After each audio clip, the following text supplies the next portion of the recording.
Alright, no? Meron na lang pong isang e-bike na tao ito.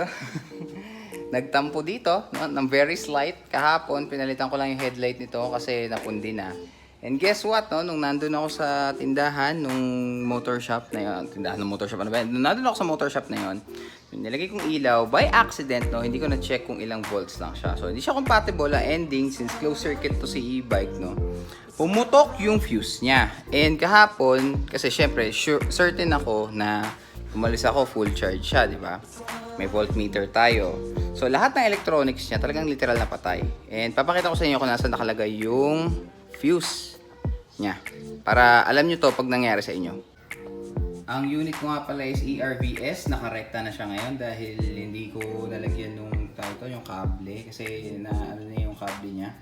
So, natanggal na rin yung cover nung ano niya, nung battery niya since nasira na yun. Pero ito, dito nakalagay yung fuse. Itong pula na to, yan yung fuse. Pakita ko sa inyo yung old. Ito yung old fuse, no? So, you can see, medyo may dark spot na siya. Ayun, no? So, sunog na talaga siya. Wala na talaga to. Sunog na to. And then, yung isang ipin nito nang tinanggal ko kanina doon is naputol na. So, naputol na. So, bumili ako ng 2 to spare just in case. Tapos, ito dapat talaga yung headlight nung kay Queenie. Compatible to sa GB2, saka sa small ERV. Kaya na pumunta ako sa Tailg, out of stock to. So, titingin na lang ako nito online. Okay. Moral of the story is napaka-simple lang, no?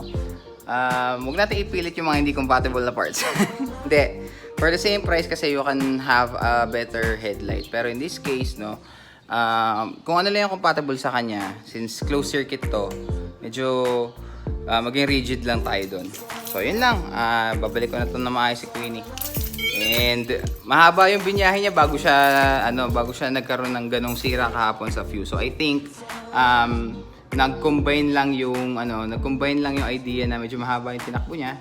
And yun nga, dahil yung nilagay ko sa kanya or yung tinesting ko na ilaw sa kanya kahapon ay hindi siya compatible. So, yun lang.